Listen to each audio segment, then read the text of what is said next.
I want to say yes to everything in my business. I want the marketing, I want the social media, I want the growth of the podcast, I want more clients, I want, to do events, I want to do this, I want to do that. You're probably the same. You don't like saying no because all of these opportunities represent growth and you're not quite sure what's going to work. But I know if you say yes to a lot of things, eventually your calendar will be filled with things that don't really matter as much. They're not moving the needle. And so you want to be very selective with what you say yes to. And this is not just a CEO thing. This is actually a cultural thing. You want your people to be able to say no to the distractions and say yes to the things that are most meaningful to the goal, to the culture, to the outcome, the impact, the mission. Welcome to Grow Think Tank. This is the one and only place where you will get insight from the founders and the CEOs of the fastest growing privately held companies. I am the host. My name is Gene Hammett. I help leaders and their teams navigate the defining moments of their growth. Are you ready to grow? Today we talk about good CEO habits. Habits really do define your level of success. When you think about the habits you have as CEO, you want to make sure that you're focusing on the right habits. And so today we're going to look at the good habits that actually lead to a slower growth. And you can look at that from different perspectives, but today we're going to look at them in depth, these 5 habits. If you are doing them, then just question yourself, like, what could I do to improve this? My name is Gene Hammett. I'm a CEO coach. We help growing companies create leadership capacity at all levels of the company.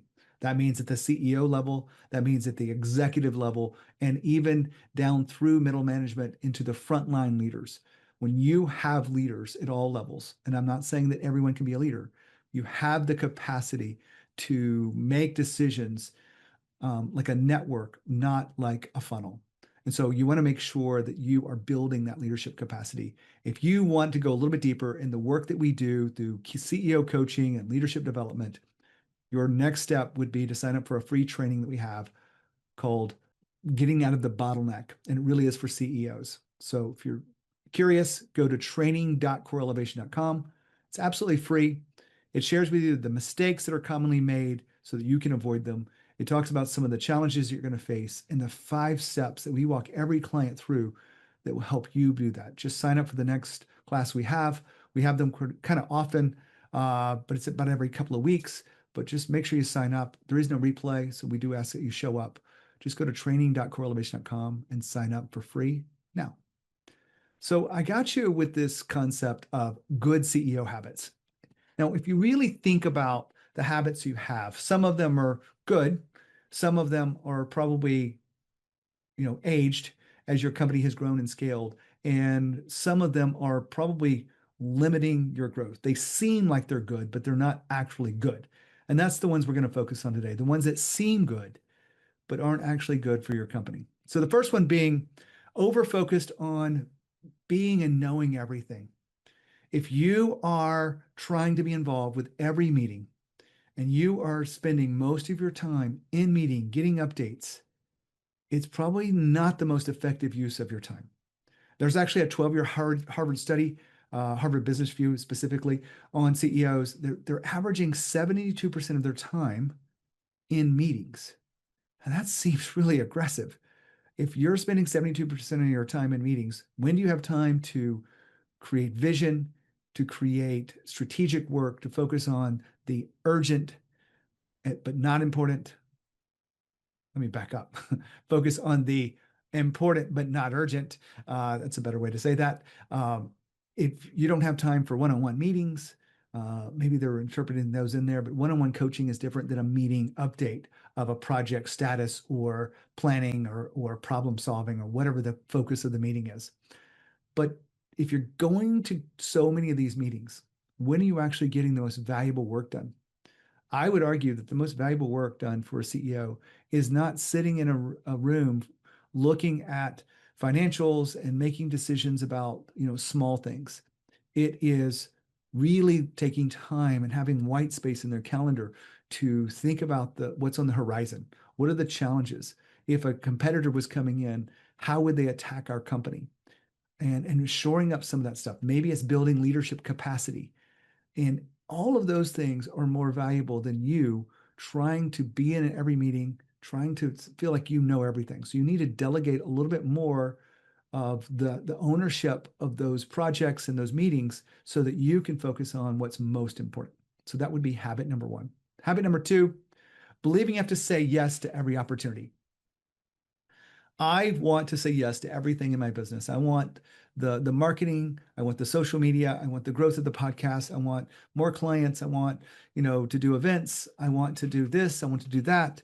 You're probably the same. You don't like saying no because all of these opportunities represent growth and you're not quite sure what's going to work. But I know if you say yes to a lot of things, eventually your calendar will be filled with things that don't really matter as much. They're not moving the needle. And so you want to be very selective with what you say yes to. And this is not just a CEO thing. This is actually a cultural thing. You want your people to be able to say no to the distractions and say yes to the things that are most meaningful to the goal, to the culture, to the outcome, the impact, the mission. Hopefully, you get my point. You can't say yes to everything. So, habit number two is believing you must say yes to every opportunity and task. I've got Warren Buffett paying in my head here. He's famously known for someone asked him, how do you get things done? He's like, well, when I first started investing, which was like decades and decades ago, right? He said something about, I think I have really 10 good deals in me. And so I'm going to make sure that the first deal I do will be the right deal. And then could carry it on for a long period of time. And looking back, he did a lot more than 10 deals. But the reason I share this little story with you is just to hopefully you remember the story that you can't do all the things. Pick and select the right ones. That's your job as a leader to prioritize what we focus on. And if you focus on all the things, you'll probably struggle to get them done. But if you focus on the most important things and you make those a priority and you commit to resources to it, and you commit time, and everyone understands that we're all aligned together, you're much more likely to have the impact you want out of those chosen projects or initiatives or KPIs, whatever it may be. Habit number three is tracking your metrics monthly. Yeah, it's a good thing to track your metrics, but if you're doing it every month, you're letting a lot of space go by that could be used to catch problems. For example, we work with some companies that have a lot of appointment setters. And so the appointment setters are supposed to be making calls on average 150 per day. It's a lot of calls. But again, we're not talking about conversations. We're talking about just dials, cold calling, and whatnot. And this is the core of how they've grown their business because of their market. It's not right for everyone, but for their market, it's the best way to reach their ideal clients. And so if you waited to the end of the month to see where we are, there's no chance for adjustment. If you go 1 week and you measure the average across your team and you realize that we're 10% down or 20% down or worse, then you could make attention to it and you could have put out a memo, put out an email, put out a text, have a meeting, whatever necessary. But if you're tracking your metrics on a monthly basis, it sounds good, but it's not often enough for most things to be able to be a little bit more agile. And so if you value agility and adaptation, you want to make sure you track things weekly and get your people involved with that. Get them giving the numbers and measuring what does good look like, having a target, knowing if we're on target or not. And having some clarity and accountability around those numbers is really important. So that's habit number three is tracking your numbers monthly when you should be actually tracking many of them weekly. That would help you and your team stay aligned and perform at a higher level. Habit number four is prioritizing well-rounded rather than building leadership depth. When you're well-rounded as as a person, I get it. It's important to have skills in a lot of these areas, but I really think a CEO's job is not to be well-rounded across all aspects of the business, like technology and marketing and sales. Your zone of genius is natural to you. You should stay in that zone of genius. But what you should do instead, would be build leadership capacity, build depth of leadership, close the leadership gap is another way to say that. The gap that I'm talking about is you're probably got 10, 20 years experience. Maybe your executive team has 10, 20 years of experience, sometimes 30. And the people that you have running the front lines might have 6 months of experience, maybe 2 years. Maybe they're really mature and they have 6 years of experience. Well, we all know that it takes time to be a good leader and to understand the different cycles of business. And so you want to make sure that you're not just focused on yourself and being well-rounded in your business, but that you are being a better leader and closing the leadership gaps and creating that capacity for leadership across the company.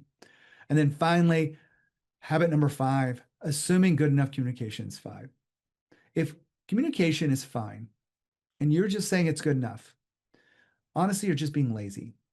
In my opinion, I know that it's hard to communicate explicitly. Explicitly is a word that we've used with our clients to communicate in a way that can't be misunderstood.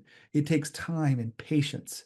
It takes a lot more skill to slow things down than it is to rush things off. But I also know that every time I ask a client, if they do slow their communication down, they speak and they communicate explicitly in a way that can't be misunderstood, that the rework, the problems, the fires are minimized. They'll never go away. But when you have the ability to communicate, and that is a cultural thing, not just a senior leadership thing, communicate in an explicit way. Good enough doesn't come in. It's communicate in a way that can't be misunderstood. There's some rigor to it of listening, choosing the words wisely, asking questions for buy-in and agreement, and challenging some things that might be out of alignment. And though all of those things will help you become a better leader. So that's habit number 5, assuming good enough communication is fine.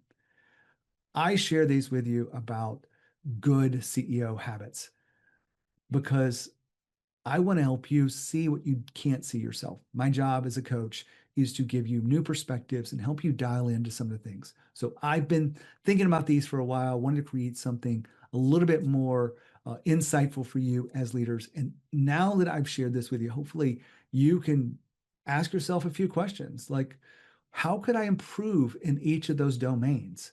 Each of those habits is a domain of leadership: communication, delegation. It's about how you track things and hold people accountable to them. All of those things are different domains of leadership. And just ask yourself a question. Not, am I good enough, but like, how could I improve this over the next quarter? Give yourself a little bit of space. Maybe it's reading a book. Maybe it's listening to podcasts like you're listening today. Maybe it's taking in content on your preferred channel of social media. Speaking of preferred channels, we're on most of them. We're on YouTube, LinkedIn, Instagram, Facebook.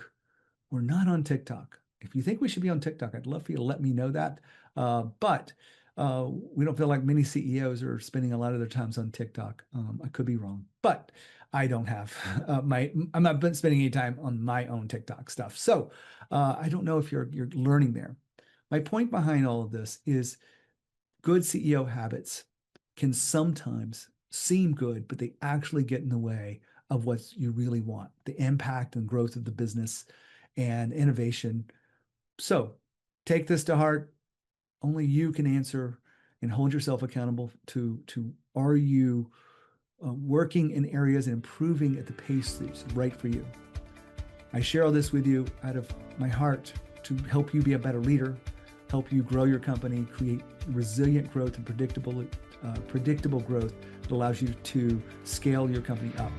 And that happens with great leadership. So when you think of leadership and you think of Growth Think Tank. As always, live with courage. We'll see you next time.